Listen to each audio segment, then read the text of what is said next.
Nós estamos ministrando desde o domingo passado sobre sinais da segunda vinda de Jesus Cristo. E eu vou passar bem rapidamente sobre o que vimos no domingo passado e vamos, com a graça de Deus, entrar na finalização dessa mensagem. Nós vimos que a segunda vinda de Jesus será precedida de enganadores. Depois vimos que a segunda vinda de Jesus será precedida pela manifestação do anticristo. Depois vimos que a segunda vinda de Jesus será precedida por uma grande tribulação.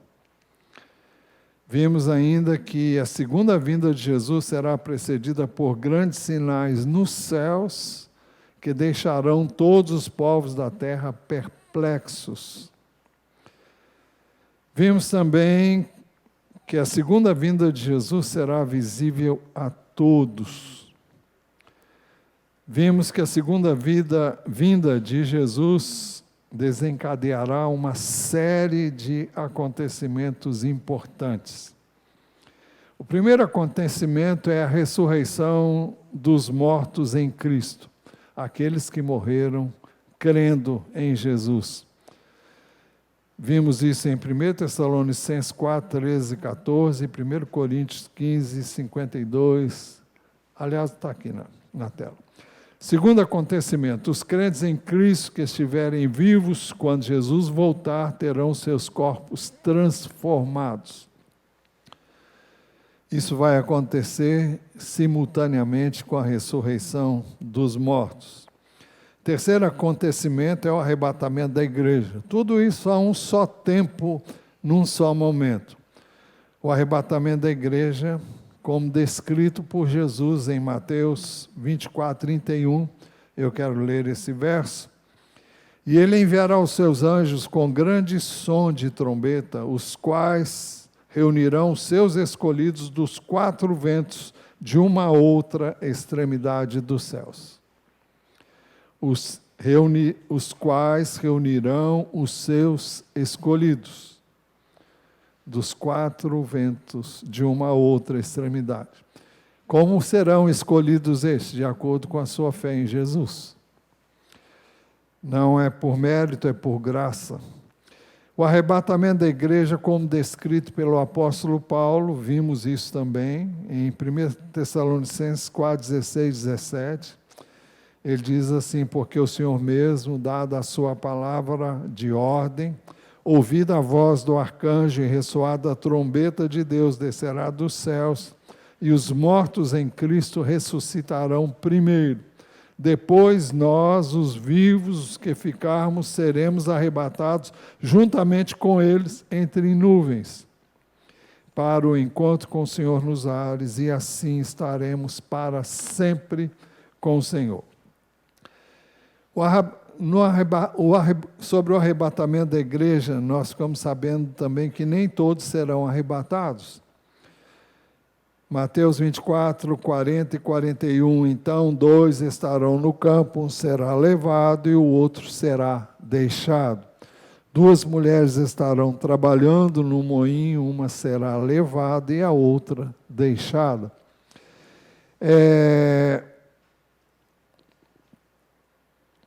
Também vimos que nem todos serão arrebatados em Mateus 24,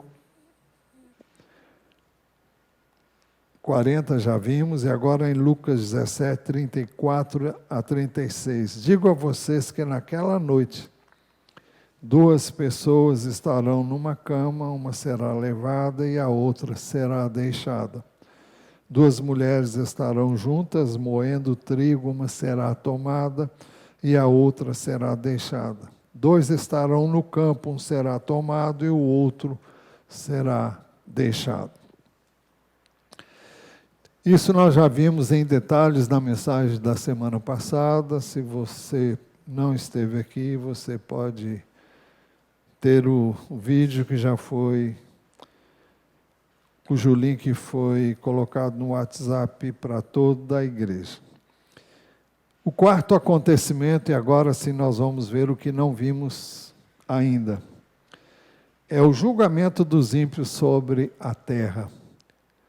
Uma vez removida a igreja da terra, vem o julgamento dos ímpios.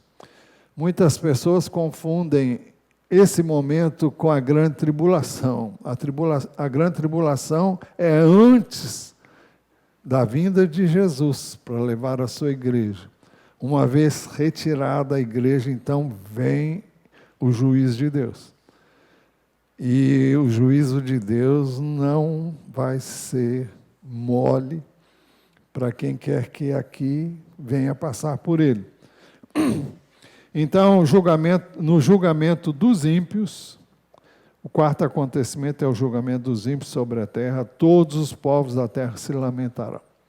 Quem são estes? São os que não deram crédito à palavra de Deus, não reconheceram Jesus como Senhor, como Filho do Deus vivo, que veio em forma humana, se fez carne, habitou entre nós, foi à cruz, recebeu sobre ele os nossos pecados, para que nós pudéssemos ser salvos e pudéssemos tê-lo como Senhor das nossas vidas.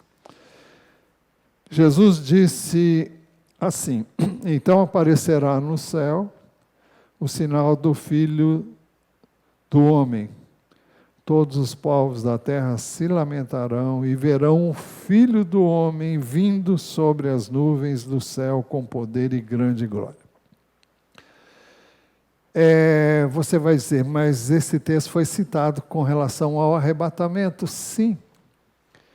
As coisas vão acontecer simultaneamente, pelo menos entendemos assim as Escrituras. Tudo acontece num momento. Jesus vem, os mortos ressuscitam, os que estiverem vivos e creem em Jesus serão transformados. A igreja sobe e aí então vem o juízo de Deus sobre a terra. Por isso que o texto diz, então aparecerá no céu o sinal do Filho do Homem. Todos os povos da terra se lamentarão. Por que vão lamentar? Quem vai lamentar? Os que ficarem. Os que não subiram. Porque o que vem não vai ser legal para quem ficar. Vamos ver ainda o que está registrado sobre isso em Apocalipse 1:7, onde mostra que todas as tribos da terra se lamentarão. Jesus, em Mateus, falou todos os povos da terra. Aqui só mudou de povos para tribos, e o que fica da mesma forma. O texto diz, eis que ele vem, com as nuvens, e todo olho o verá, até mesmo aqueles que o traspassaram. E todas as tribos da terra se lamentarão por causa dele, certamente. O quarto acontecimento ainda é o julgamento dos ímpios sobre a terra. Eles desejarão a morte. Naquele dia, o tamanho pavor desse encontro deles com o juiz. Jesus veio como Salvador, derramou sobre a cruz o seu sangue por nós, mas agora ele vem como juiz para julgar aqueles que não aceitaram a justiça de Deus por meio de Jesus. Então eles serão julgados conforme aquilo que eles escolheram, viver a sua própria vida independente de Deus. O texto diz, vi quando o Cordeiro, Apocalipse 6, 12 a 17. Vi quando o Cordeiro quebrou o sexto selo, houve um grande terremoto. O sol se tornou negro como pano de saco feito de crina. A lua ficou toda vermelha como sangue. As estrelas do céu caíram sobre a terra, como a figueira deixa cair os seus frutos verdes quando sacudida por um vento forte, e o céu recolheu-se como um pergaminho, quando se enrola. Então todos os montes e ilhas foram movidos do seu lugar. Os reis da terra, os grandes, os comandantes, os ricos, os poderosos, e todo escravo e todo livre, se esconderam nas cavernas e nos penhascos dos montes, e disseram aos montes e aos rochedos: caiam sobre nós e nos escondam da face daquele que está sentado no trono e da ira do Cordeiro, porque chegou o grande dia da ira deles, e quem poderá subsistir? Então, esse é um dia de julgamento. Esse é o dia do Senhor ao qual se referem as Escrituras, tanto do Antigo Testamento quanto do Novo Testamento. É um dia de julgamento sobre aqueles que estiverem sobre a terra. Não obstante vir esse juízo, não haverá oportunidade para arrependimento. E mesmo que houvesse, a Bíblia diz que as pessoas, mediante tudo que vão ver, não vão se arrepender. Apocalipse 9, 18, e depois os versos 20 e 21, dizem assim: por meio desses 3 flagelos, a saber, pelo fogo, pela fumaça e pelo enxofre que saía da boca dos cavalos, foi morta a terça parte da humanidade. Versículo 20, o resto da humanidade, isto é, aqueles que não foram mortos por esses flagelos, não se arrependeu das obras das suas mãos. Eles não deixaram de adorar os demônios e os ídolos de ouro, de prata, de bronze, de pedra e de madeira, que não podem ver, nem ouvir, nem andar. Também não se arrependeram dos seus homicídios, nem das suas feitiçarias, nem da sua imoralidade sexual, nem dos seus furtos. Esse é apenas um texto. Existem muitos outros em Apocalipse que vão descrevendo cada situação que virá sobre aqueles que não subirem com o Senhor. E não obstante tudo isso, Apocalipse, pelo menos na minha versão, chama de flagelos. São coisas que virão, e não obstante, um após o outro, as pessoas não irão se arrepender. Elas não se arrependerão. Se você se der ao trabalho de examinar os textos do Apocalipse, você vai encontrar. Procure lá os flagelos e você vai ver um texto, o primeiro, não sei se é o primeiro deles, eu só separei esse, mas eu não sei a ordem que eles estão, talvez seja o primeiro mesmo. O quarto acontecimento ainda é o julgamento dos ímpios sobre a terra. Será um dia de destruição. 1 Tessalonicenses 5, de 1 a 4. Irmãos, no que se refere aos tempos e às épocas, não há necessidade que eu lhes escreva, porque vocês sabem perfeitamente que o dia do Senhor vem como ladrão à noite. Quando andarem dizendo paz e segurança, eis que lhes sobrevirá repentina destruição, como vêm as dores de parto à mulher que está para dar à luz, e de modo nenhum escaparão. Não vai haver última oportunidade. Mas vocês, irmãos, agora ele se dirige à igreja. Depois de dizer o que vai acontecer, ele diz: mas vocês, irmãos, não estão em trevas, para que esse dia não os apanhe de surpresa como ladrão. Esse dia acontecerá como um ladrão que vem quando ninguém está esperando. Mas não será surpresa para os que têm posto a sua fé e a sua confiança no Senhor Jesus. Mas vocês, irmãos, não estão em trevas, para que esse dia os apanhe de surpresa como ladrão.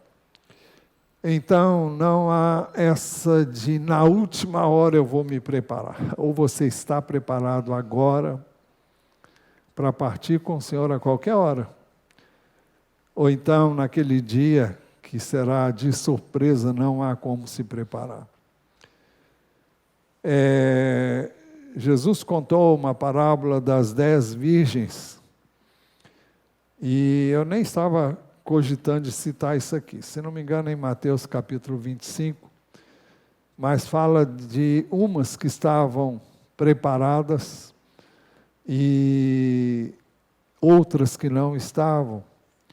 E umas pediram, faltou azeite, e o noivo estava para chegar, e o noivo chegou, fechou a porta, e quando as outras que não estavam preparadas saíram para comprar azeite, mas quando bateram a porta já tinha fechado.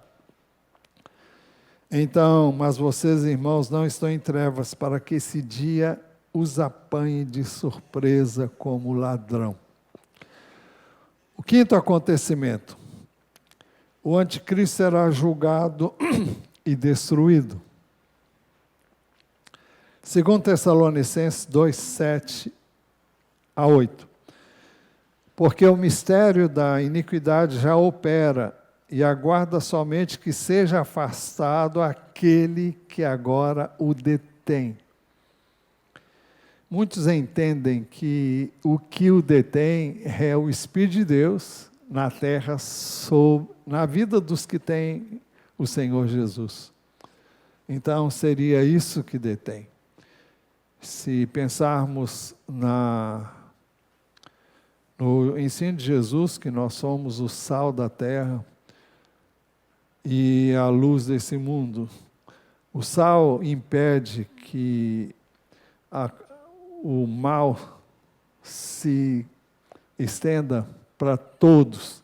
É como se,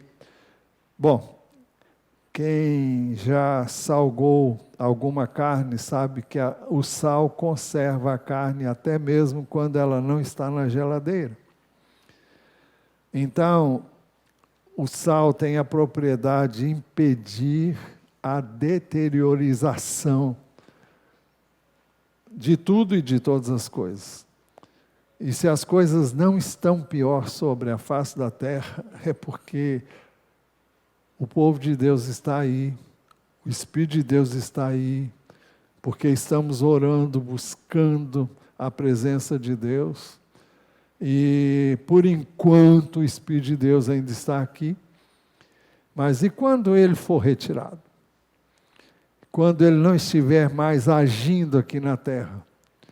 Então nós podemos imaginar no caos que será. Então, é importante que nós tenhamos isso em mente. Porque o mistério da iniquidade já opera e aguarda somente que seja afastado aquele que agora o detém. Então será revelado o iníquo. O iníquo aqui é uma referência ao anticristo.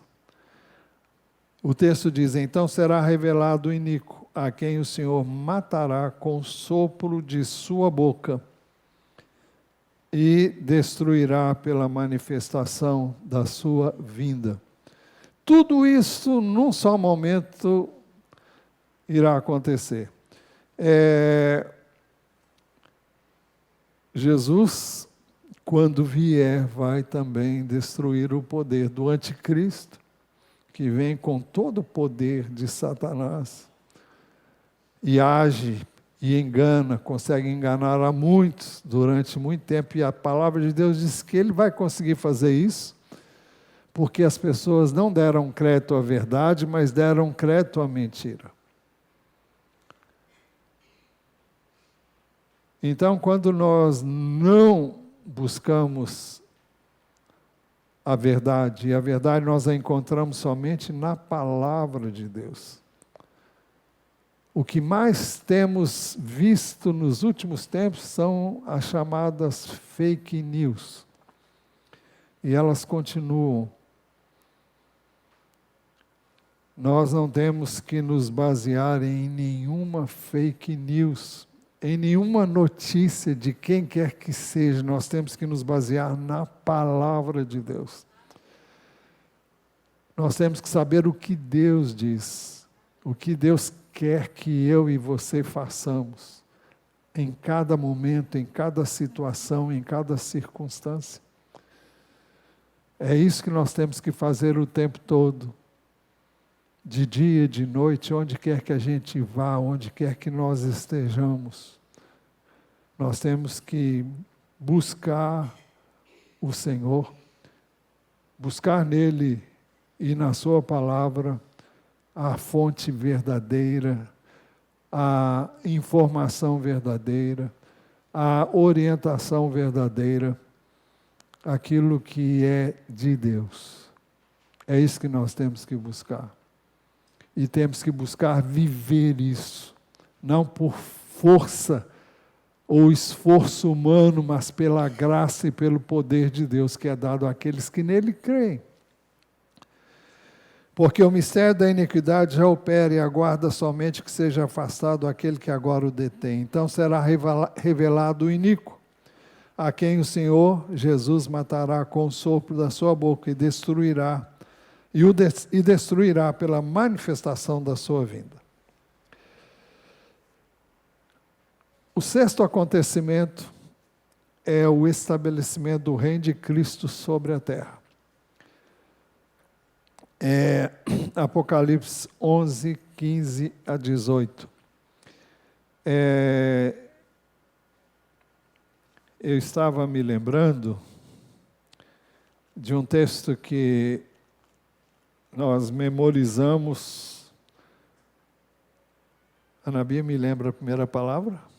1 Coríntios 15, 52. Hein? Não sei se é isso não. Eu vou tirar. Eu prefiro não arriscar.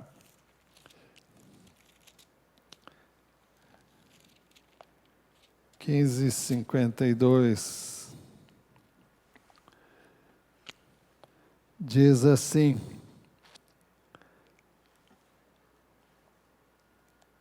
no momento, num abrir e fechar de olhos, ao ressoar da última trombeta, a trombeta soará, os mortos ressuscitarão incorruptíveis e nós seremos transformados. No momento, no abrir e fechar de olhos, ao ressoar da última trombeta. Por que eu estou citando esse texto? Porque o texto diz, o sétimo anjo tocou a trombeta, é a última trombeta. E houve no céu vozes fortes dizendo, o reino do mundo se tornou de nosso Senhor e do seu Cristo, e ele reinará para todos sempre. E os 24 anciãos que estavam sentados no seu trono diante de Deus prostraram-se sobre o seu rosto e adoraram a Deus dizendo, graças te damos, Senhor Deus Todo-Poderoso, que eras, porque assumiste o teu grande poder e passaste a reinar. Na verdade, as nações se enfureceram. Chegou, porém, a tua ira e o tempo determinado para serem julgados os mortos. Quem vai ser julgado são os mortos. Quem são os mortos? São os que estão mortos espiritualmente. Não são mortos fisicamente, mas vivos e mortos, mortos. Porque mortos estão separados de Deus. Para se dar o galardão aos teus servos. Os que estão mortos em Cristo, separados de Deus, porque não deram crédito à palavra de Deus, serão julgados. E também será um tempo em que os que creem no Senhor, os servos de Deus, aqui diz, para se dar o galardão, a recompensa aos teus servos, os profetas, aos santos e aos que temem o teu nome, tanto os pequenos como os grandes. e para destruíres os que destroem a terra. Então, é um tempo de julgamento, mas é um tempo também de recompensa para os que têm posto a sua fé e a sua esperança em Jesus como seu Salvador e como Senhor, como aquele que Deus enviou para salvar, mas que virá como juiz. Daniel profetizou acerca desse dia, e ele diz assim, Daniel 7, 13 e 14, eu estava olhando nas minhas visões, estou me referindo naturalmente ao profeta Daniel, o livro do profeta Daniel. Eu estava olhando nas minhas visões da noite, e eis que vinha com as nuvens do céu alguém como um filho do homem. Ele se dirigiu ao ancião de dias, o ancião de dias aqui, o pai, né? E foi-lhe dado o domínio. Não, perdão. Ele se dirigiu ao ancião de dias e o fizeram chegar até ele. Foi-lhe dado o domínio, a glória e o reino, para que as pessoas de todos os povos, nações e línguas o servissem. O seu domínio é domínio eterno, que não passará, e o seu reino jamais será destruído. Vejam como a Bíblia é maravilhosa. Porque de Gênesis a Apocalipse ela não se contradiz. O que é dito lá no início é dito também no final. E aqui nós temos uma profecia do profeta Daniel, um dos livros da Bíblia. Daniel 7, 27. Diz assim, o reino, o domínio e a majestade dos reinos debaixo de todo o céu serão dados ao povo dos santos do Altíssimo. A Bíblia diz que nós vamos reinar com Jesus. O seu reino será um reino eterno, e todos os domínios o servirão e lhe obedecerão. Então nós devemos estar atentos aos sinais dos tempos. A parábola da figueira na parábola que Jesus contou da figueira, ele nos adverte, ele diz assim, Mateus 24, 32 a 35, aprendam a parábola da figueira. Quando já os seus ramos se renovam e as folhas brotam, vocês sabem que o verão está próximo. Assim também vocês, quando virem todas essas coisas, saibam que está próximo. Às portas. Na verdade, lhes digo que não passará esta geração. Que geração? Aqui presenciar essas coisas que são descritas aqui nas Escrituras. Em verdade, lhes digo que não passará esta geração sem que tudo isso aconteça. Passará o céu e a terra, porém as minhas palavras não passarão. Então nós devemos estar atentos. Nós temos visto tantas coisas acontecerem. Muitas, assim, sinais nos céus e na terra, não aqueles que vão preceder exatamente o momento de Jesus vir, mas temos visto coisas espantosas acontecerem. E nesse mundo nós só temos uma esperança, é no Senhor. Porque não temos nenhuma promessa de um futuro esplendoroso aqui, dado pelo homem, não. O que a gente vê nos homens é maldade. Exemplo aí do que nós estamos vendo ocorrer na guerra aí onde? Na Ucrânia, não é? Então, uma coisa louca é gente jogando bomba perto de outro, provocando, é uma guerra de nervos, isso o tempo todo. E Jesus previu, dizendo que porque haverá guerras e rumores de guerra. E isso tem se intensificado.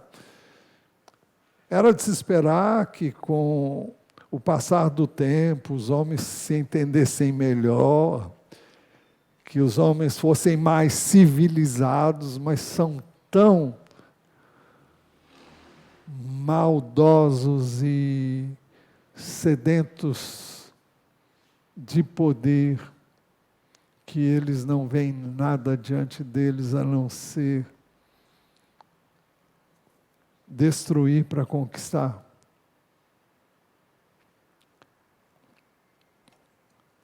Jesus também contou sobre devemos estar atentos, e ele citou Noé e o dilúvio.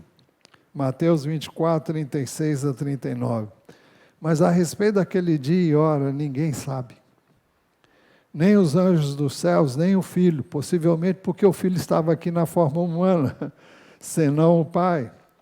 Pois assim como foi nos dias de Noé, assim será também a vinda do Filho do Homem. Pois assim como nos dias anteriores ao dilúvio, comiam e bebiam, casavam e davam-se em casamento, até o dia em que Noé entrou na arca. E não o perceberam. Até que veio o dilúvio e os levou a todos. Assim será também a vinda do Filho do Homem. O elemento que é destacado aqui é o elemento surpresa. Vai vir no momento em que o mundo não estará esperando por isso. Também o exemplo de Ló e a destruição de Sodoma, Lucas 17, 28 a 30. O mesmo aconteceu nos dias de Ló. Comiam, bebiam, compravam, vendiam, plantavam e edificavam. Parece tudo normal. Mas no dia em que Ló saiu de Sodoma, choveu do céu fogo e enxofre, e destruiu todos. Assim será no dia em que o Filho do Homem se manifestar. Mais claro do que isso, os dois exemplos de Noé e Ló confirmam que será um tempo de julgamento e de condenação da incredulidade e da prática da impiedade.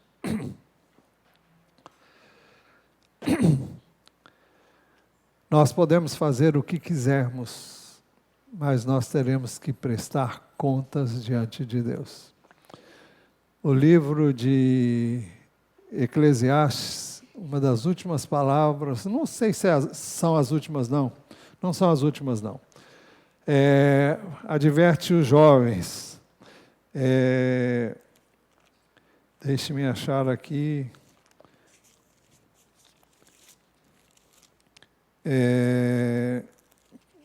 Qual o livro que eu falei?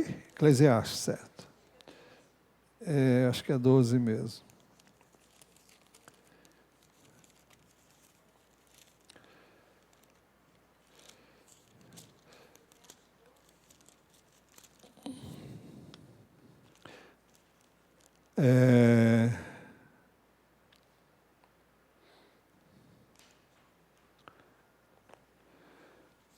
Se alguém achar aí, pode me falar. É o que fala, olha, você pode fazer... Não, você pode fazer o que quiser, mas sabe que você vai ter que prestar conta. Qual é?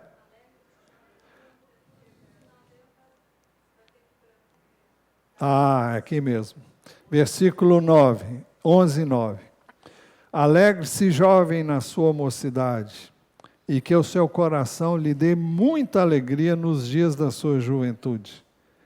Ande nos caminhos que satisfazem ao seu coração e agradam aos seus olhos. Saiba, porém, que de todas estas coisas Deus lhe pedirá contas. Afaste do seu coração a mágoa e remova de seu corpo a dor, porque a juventude e a primavera da vida são vaidade. Tudo vai passar. Então, para concluir, nós devemos estar atentos ao principal sinal da segunda vinda de Jesus, que é a manifestação do anticristo. Eu vou ler novamente os primeiros 4 versos de 2 Tessalonicenses, de 1 a 4. Irmãos, no que diz respeito à vinda do nosso Senhor Jesus Cristo e a nossa reunião com Ele, Pedimos que vocês não se deixem demover facilmente do seu modo de pensar. Nem fiquem perturbados, quer por espírito, quer por palavra, quer por carta, como se procedesse de nós, dando a entender que o dia do Senhor já chegou. Ninguém de modo nenhum os engane, porque isso não acontecerá sem que primeiro venha a apostasia. Apostasia é alguém que está aparentemente crendo e de repente vai se revelar como alguém que se afastou. Isso nos faz pensar que o anticristo virá do meio do povo de Deus. Ele vai estar infiltrado e de repente ele vai se manifestar e mostrar quem realmente ele é. Que venha a apostasia. Eu não estou afirmando que estou dizendo que nos faz pensar, tá? Não diga o que eu não disse. Isso não acontecerá sem que primeiro venha a apostasia e seja revelado o homem da iniquidade, o filho da perdição. São termos usados para descrever o anticristo. O qual se opõe e se levanta contra tudo que se chama Deus, ou é objeto de culto, a ponto de assentar-se no santuário de Deus, apresentando-se como se fosse o próprio Deus. Se você quer entender melhor isso, ouça a primeira mensagem, porque eu não vou falar sobre isso agora, já falei. Até lá nós devemos saber estar preparados para as bodas do Cordeiro. Apocalipse 15, 5 a 8. E do trono saiu uma voz que dizia: louvem o nosso Deus, todos vocês, os seus servos, todos os que o temem, os pequenos e os grandes.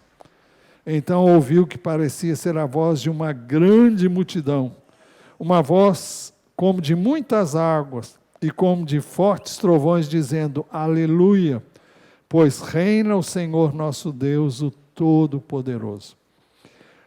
Alegremo-nos, exultemos e demos-lhe a glória, porque chegou a hora das bodas do Cordeiro, e a noiva dele já se preparou. E a noiva dele já se preparou. E a noiva dele já se preparou. Os irmãos sabem, não preciso dizer, que a noiva dele somos nós, a igreja do Senhor Jesus. A ela foi permitido vestir-se de linho finíssimo, resplandecente e puro. Por quê? Porque somos perfeitos. Porque o linho finíssimo são os atos de justiça dos santos. Nós não somos perfeitos e aqui jamais seremos, mas é o que nós devemos perseguir. A nossa vida deve ser resultado da vida de Deus em nós. E a palavra de Deus diz que nós vivemos por meio dele. Mas nós somos lavados, alvejados, limpos, através do sangue do Cordeiro. E é ele que nos purifica e nos limpa de todo pecado e nos faz dignos de ser aceitos e recebidos pelo Senhor. Nós seremos recebidos não porque somos perfeitos, mas porque colocamos a nossa fé na obra redentora de Jesus, no sangue derramado na cruz do Calvário, para nos remir de todo pecado e de toda injustiça. A ela foi permitido vestir-se de linho finíssimo, resplandecente e puro, porque o linho finíssimo são os atos de justiça dos santos. Ali não haverá mais dor, nem morte, nem pranto, e não haverá mais pecado, não haverá mais nada daquilo que nós vivemos aqui nesse mundo. É isso que Deus tem reservado para nós naquele dia.